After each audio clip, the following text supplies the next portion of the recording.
Welcome to Kids Cottage. Today we will be reading The Berenstain Bears' Funny Valentine by Stan and Jan Berenstain. Will you be mine?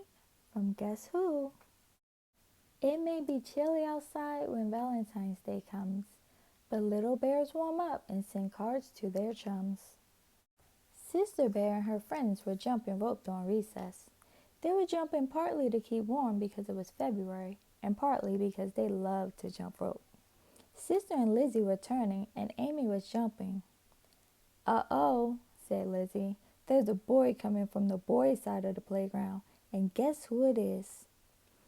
There wasn't any rule about a boys' side and a girls' side at Bear Country School, but the boys did sort of stay on one side of the playground and the girls on the other.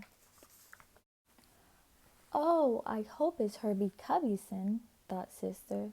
Sister Bear liked Herbie, and everybody knew it, except maybe Herbie. "Is it Herbie?" asked Sister, not wanting to look. "No," said Lizzie. "It's Billy Griswold." "Oh no, not that awful Billy Griswold," said Sister, turning the rope faster and faster. "Hey, slow down," said Amy. "Hi, Sister," said Billy. "Don't you hi me," said Sister. "And you better not have a worm like you did yesterday, or a dead mouse like you did the day before." "No worm, no dead mouse," said Billy. "Just me." And with that he began jumping with Amy and got tangled in the rope. Down they all fell in a heap.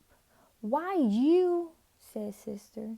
She pulled the rope free and ran after Billy. Sister was a fast runner, but Billy was faster and kept just ahead of her.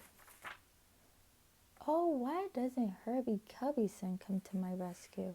thought Sister as she chased Billy around and around the playground. Herbie was too busy playing fistball even to notice.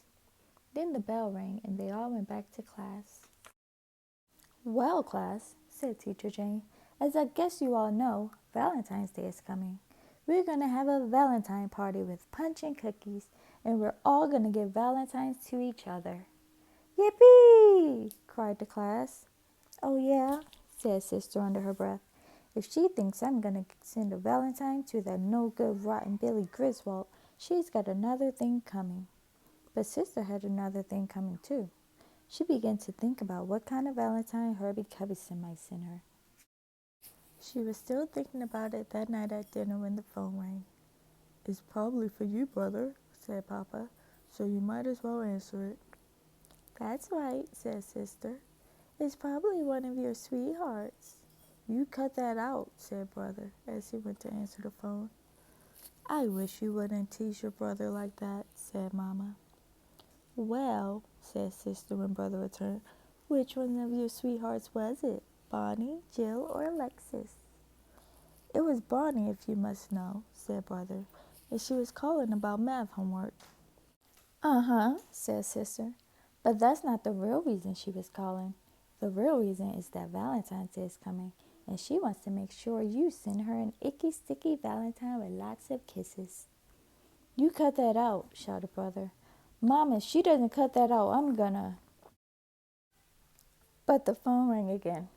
"It's probably Jill this time," said Sister as Brother went to the phone. "My dear," said Mama, "there's nothing wrong with Brother having friends who happen to be girls, and there's nothing wrong with Valentine's Day." "Your Mama's right," said Papa. "And not only that, I seem to recall that Teacher Jane has a Valentine party every year, and I bet you're going to get a whole bunch of Valentines yourself." "That's right," said Sister, "but that's because we have to. Teacher Jane's got a rule." It was true. There were 24 cubs in Sister's class, and every cub had to send a Valentine to every other cub. They didn't have to be expensive, and you could make them if you wanted to. Sister thought she might make one for that no-good rotten Billy Griswold. She began to think about what it might say. "Roses are red, violets are blue. Nobody needs a doofus like you." Or, "Daffodils are yellow, roses are red. I need you like a hole in the head." "A penny for your thoughts," said Mama.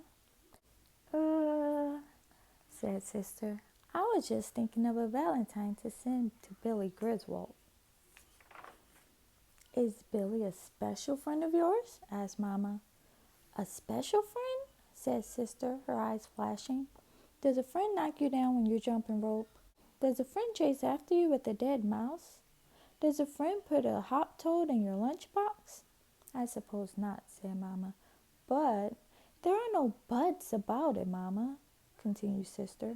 That Billy Griswold is a no good nuisance, and if he doesn't stop bothering me, why don't you ask your boyfriend Herbie Coveyson to make him stop?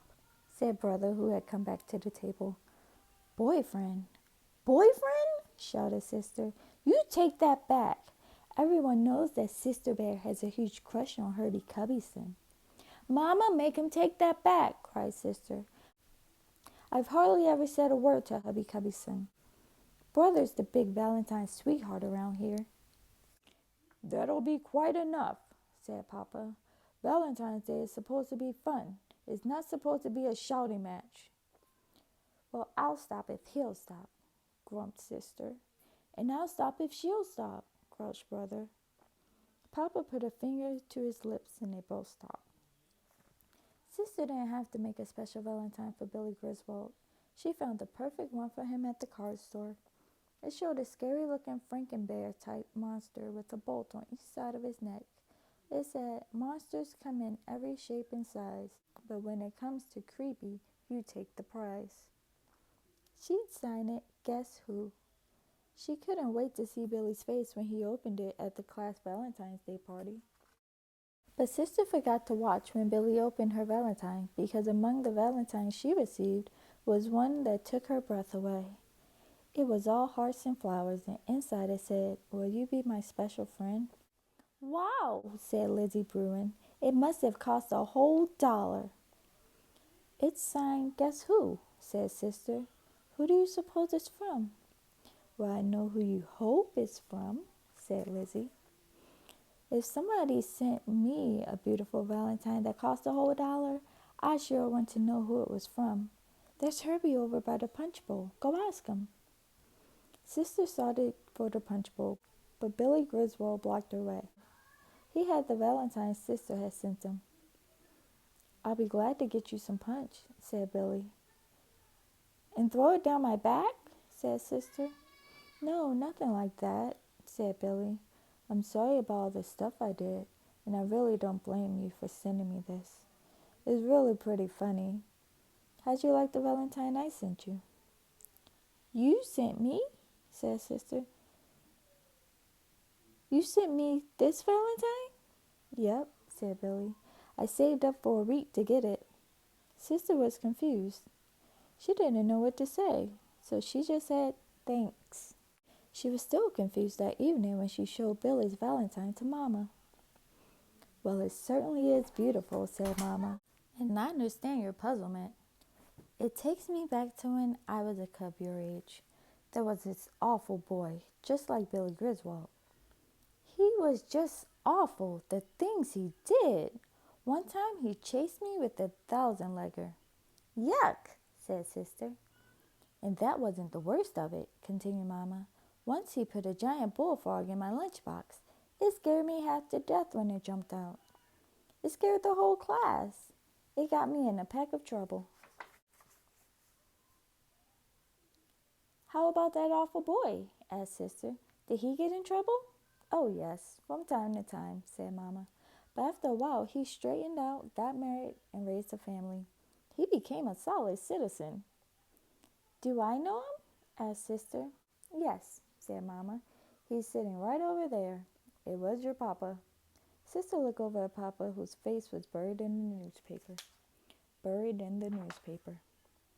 The next day, Billy Griswold came over to Sister at recess. Can I ask you something? He said. I guess so, said Sister. Could we sit together at the assembly tomorrow? You won't bring any worms or toads? Nope, said Billy. I promise. Okay, said Sister. So the next day, Billy and Sister sat together at assembly. He brought her a flower. It was a daisy. Sister forgot all about Herbie Coveyson. And that afternoon, Sister pressed Billy's daisy in a book. The end. If you enjoyed this story, hit the like button and subscribe to my channel.